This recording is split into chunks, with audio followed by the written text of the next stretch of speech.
So that's how you can see the road clearly. So it looks very pretty.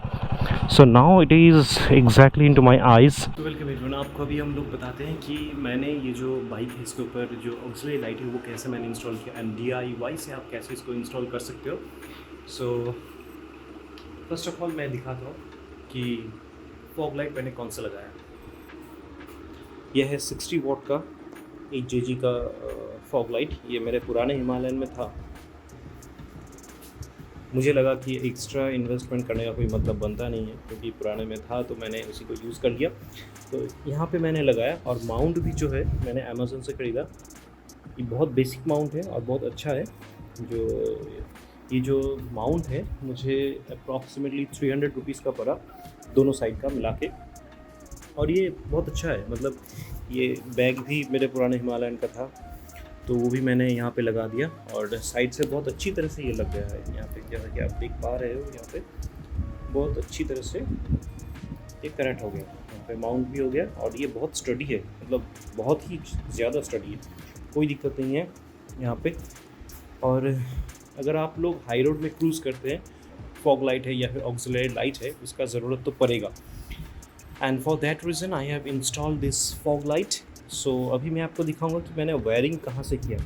बहुत सारे video में आपको दिखाया होगा कि सीट के नीचे से जो वायरिंग है जहाँ पे फ्यूज़ लगा हुआ है वहाँ से वायरिंग को डायरेक्ट लगा के अंदर टैंक के नीचे से वायरिंग जो जा रहा है पूरा सामने जा रहा है. बट एक चीज़ है कि यहाँ पे कंपनी ने ऑलरेडी आपके लिए सोच के रखा है और इसी वजह से जो कंपनी है उन्होंने एक अलग सा पॉइंट ऑलरेडी दे दिया है ये हिमालयन को 50 के साथ. सो आपको कोई हार्नेस लगाने की ज़रूरत नहीं है, कोई रिले लगाने की ज़रूरत नहीं है. एक रेड कलर का पोर्ट होगा टैंक के नीचे. वो अभी मैं आपको दिखा नहीं पाऊँगा क्योंकि जब फर्स्ट सर्विसिंग में टैंक खोला था तभी वो दिखेगा, अदरवाइज़ आपको दिखेगा नहीं. और वो एक्सेसिबल भी नहीं है अगर आप टैंक नहीं खोलते हो. तो मैं आपको दिखाने की कोशिश करूँगा कि वो जो रेड कलर का एक पोर्ट है वो कहाँ पर है एग्जैक्टली. तो ये देखो, अगर हम लोग साइड से देखते हैं तो ये जो रेड कलर का पोर्ट है यहाँ पे दिख रहा है रेड कलर का, वो है एक्सेसरीज़ का पोर्ट. तो ये रॉयल एनफील्ड की तरफ से ये ऑलरेडी दिया गया है. एंड मेरा जो ऑक्सिलरी लाइट है वो इसी के साथ कनेक्ट है डायरेक्टली. तो मैंने क्या किया, एक स्विच लगाया यहाँ पे. ये जो आप देख पा रहे हो यहाँ पे ये स्विच मैंने यहाँ पे लगाया और ये स्विच के साथ ये जो वायरिंग है ये अंदर गया है उसी एक्सेसरीज़ वाले पोर्ट में. और वहाँ से ये जो लाइट है ये यहाँ पे कनेक्ट हो गया है. यहाँ से वायर एकदम बहुत अच्छी तरह से अंदर चला गया है. और इधर से जो वायर आ रहा है यहाँ पे ये सामने से मैंने घुमा के इसको दे दिया. इधर से ये जो वायर है ये इधर से आ रहा है, इधर से आके ये नीचे की तरफ जा रहा है. तो सामने कोई भी वायर कटिंग वगैरह कुछ नहीं है, जो है सब टैंक के अंदर ही है. और ये मैंने खुद घर में ही किया है. जब मैं फ़र्स्ट सर्विसिंग में गया था तो तब जो मैकेनिक था मैंने उनको कहा था कि आप ये जो रेड वायर है, जो रेड पोर्ट है एक्सेसरीज़ का, उसके साथ आप एक वायर कनेक्ट कर दो. तो बाकी मैं घर जाके इसको कनेक्ट कर लूँगा. शायद आप देख पा रहे हो यहाँ पे जो है ये है मेरा वायरिंग. यहाँ पे ये नॉर्मल वायरिंग तो कोई भी कर सकता है. यहाँ पे जस्ट कनेक्ट करना होता है. और ये जो फॉग लाइट है इसका 2 ऑप्शन रहता है, एक है येलो लाइट एंड एक है वाइट लाइट. तो ये जो स्विच है, जो स्विच मैंने अभी यहाँ पे कनेक्ट किया, मैं दिखाता हूँ उसका कॉन्फ़िगरेशन क्या है. तो ये जो है ये नीचे की तरफ है. ये एक्चुअली 3 मोड स्विच है. तो ये है न्यूट्रल, मतलब दोनों लाइट ऑफ. ये है नीचे का डिपर लाइट ऑन, मतलब कि येलो. और ये है अपर यानी कि वाइट लाइट ऑन. सो ये 3 मोड स्विच आपको अमेज़न में मिल जाएगा. 3 मोड स्विच बहुत कम में ही मिल जाएगा. लेकिन आप एक बार प्राइस चेक कर लेना उसका. एंड इसको आप कॉन्फ़िगर कर सकते हो, खुद तो कर ही सकते हो, कोई दिक्कत नहीं होगा. बाकी आप गराज लेके भी जा सकते हो, कोई मैकेनिक से भी आप इसको लगा सकते हो. My point is that you don't need a long wire और kind of harness to connect from this fuse, because Royal Enfield already given you the option to connect any kind of auxiliary light or any kind of accessories, electronic accessories. So ये है एक बहुत अच्छा options. और जैसा कि मैं अभी यहाँ पे आप देख पा रहे हो ये है मेरा लाइट. मैं एक बार रोड में इसको लेके जाता हूँ. रोड में लेके जाके मैं इसका लाइट आपको दिखाता हूँ कि कैसा है। एक चीज़ बहुत अच्छा है, एक फीचर्स जो रॉयल एनफील्ड ने दिया है इसमें, मैं आपको दिखाता हूँ क्या है कि आप जब भी कनेक्ट करते हो, पुराने बाइक में ऐसा नहीं होता था, एक्सेसरीज का जो पोर्ट है उन्होंने ऐसे ही कॉन्फ़िगर किया है एकदम सेम टू सेम हेडलाइट की तरह। मतलब जैसे ही आप स्विच ऑन करते हो बाइक का, तो उस टाइम में क्या होता है कि ये लाइट ऑन नहीं होता, मतलब आपका हेडलाइट भी ऑन नहीं होगा। जब आप इग्निशन स्टार्ट करोगे तभी आपका ऑन होगा हेडलाइट, एज वेल एज अगर आप फॉग लाइट ऑन करना चाहते हो वो स्विच से, तभी ऑन होगा। मैं आपको दिखाता हूँ। ये मैंने अभी जो है इसका स्विच ऑन कर दिया, तो अभी जैसा आप देख पाओगे यहाँ पे ये जो हेडलाइट है ये ऑन नहीं हुआ है, बस ये पार्किंग लाइट ऑन हुआ है इसका। तो अगर मैं यहाँ से स्विच को ऑन ऑफ करता हूँ तो कुछ नहीं होगा अभी। और अगर मैं हेडलाइट का भी पासिंग लाइट देता हूँ यहाँ पे तो कुछ नहीं होगा यहाँ पे, क्योंकि हेडलाइट अभी ऑन ही नहीं है। अभी मैं आपको दिखाऊंगा, गाड़ी को मैं न्यूट्रल में डालूँगा और गाड़ी में आपको ऑन करके भी दिखाऊंगा। ये देखो, अभी मैं ऑफ़ कर दे रहा हूँ इसीलिए क्योंकि नहीं तो कुछ आवाज़ सुनाई नहीं देगा ये इसके इंजन की आवाज़ में। तो एक बार अगर आपने जो है इसका इग्निशन ऑन कर दिया तब हेडलाइट में भी लाइन आ गया और फॉग लाइट में भी अभी ऑन हो जाएगा। कैसे मैं दिखाता हूँ, जैसे कि अभी ये जो है आप इसको ऑन ऑफ कर सकते हैं हेडलाइट को, and in the same way आप अभी फॉग लाइट भी ऑन कर सकते हैं ऐसे ऐसे, ठीक है। 3 मोड स्विच जो यहाँ पे है, ये देखिए, ये डिपर हो गया येलो लाइट एंड ये अपर हो गया, ठीक है। मैं आपको इंटेंसिटी भी सामने से एक बार दिखा देता हूँ। हालांकि ये रूम के अंदर उतनी अच्छी तरह से दिखेगा नहीं, बट ये मैंने बहुत अच्छी तरह से कॉन्फ़िगर किया है। जैसे कि ये डिपर है तो ये आपके आंखों में नहीं लगेगा, सामने वाले जो भी है सामने से जो आएगा उसके आंखों पे नहीं लगेगा, ये पूरा फोकस करेगा रोड के ऊपर।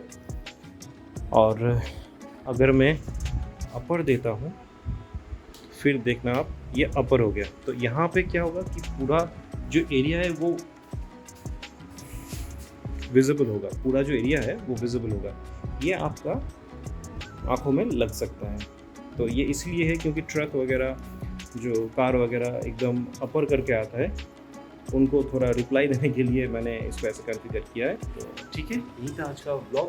आप एंजॉय कीजिए जो रोड व्यू है उसका, क्योंकि मैं अभी इसको लेके जाने वाला हूँ बाहर और देखते हैं कि लाइट इंटेंसिटी कैसा है, आप इसको यूज़ कर पाएंगे कि नहीं। See you in the road. Bye.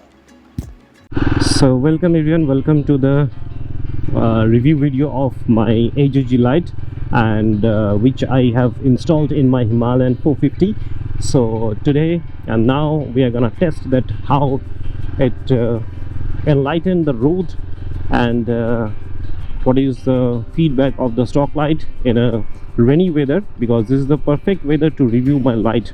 Basically for this kind of rainy season, or sometimes the four-wheeler or the truck comes towards me when they are using the upper, so in that case to reply back them, so that's why when we use this kind of fog light.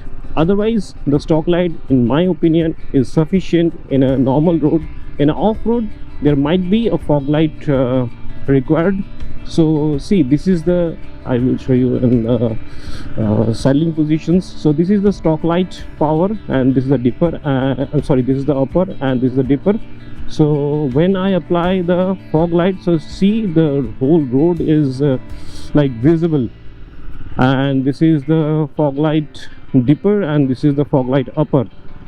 So in the rainy season, as you can see, the roads all are black, so it is not reflecting that much of light. But believe me, in a normal day, in a dry road, the visualizations is much more better. So that's why I decided to review this light today itself, because if this is visible today, in that case it will be visible in any other conditions except the foggy situation. This is the fog light power. So I will saddle so that you can, like, so this is the stock light and this is the fog light, yellow fog light, and that particular AJG fog light comes with a yellow and a white light. So this is a yellow light and this is the white light. So see, the whole road is visible. So I think these like fog light are the best for Himalayan 450. So see, this is very prominent and the light intensity is very good as the whole road is visible. So I do not recommend this light using in the city ride because it is not necessary over there, but it is necessary in the high road and the off road as well. Whenever there is a bike or car or truck coming towards me, so in that case the visibility reduced. You see, the bike is coming towards me and it is in the upper, so the headlight is in the upper mode, and you see now my visibility is gone. So then I use this kind of fog light so that I can see the road properly. That was the motive and objective of today's video. As in the morning you have seen that how I have installed this light and the wiring diagram, everything. इधर में रुक के मैं थोड़ा दिखाता हूँ आपको कि लाइट कैसा दिख रहा है सामने से.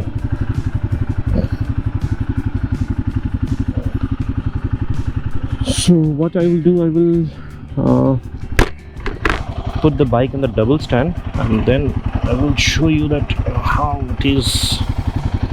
So here if we use the dipper light, so it is something like that. So it looks very pretty as in Himalayan 450. It's look and the intensity you can see if I'm standing here, it is not directly into my eyes, it is in the road, and the road is clearly visible as the yellow light supposed to be. And then if I use the upper, so in that case the white light will be there and everything will be visible. You see, this is the power of the white light, everything is visible, and this is in the upper situation. So now it is exactly into my eyes, so that is not recommended to use until it is necessary. So see, as today is a rainy day and the road is clearly visible, like up to 300 meter it is clearly visible, 2 to 300 meter it is clearly visible. So that's it for today. Chalo, see you in the next video. Tada, bye bye.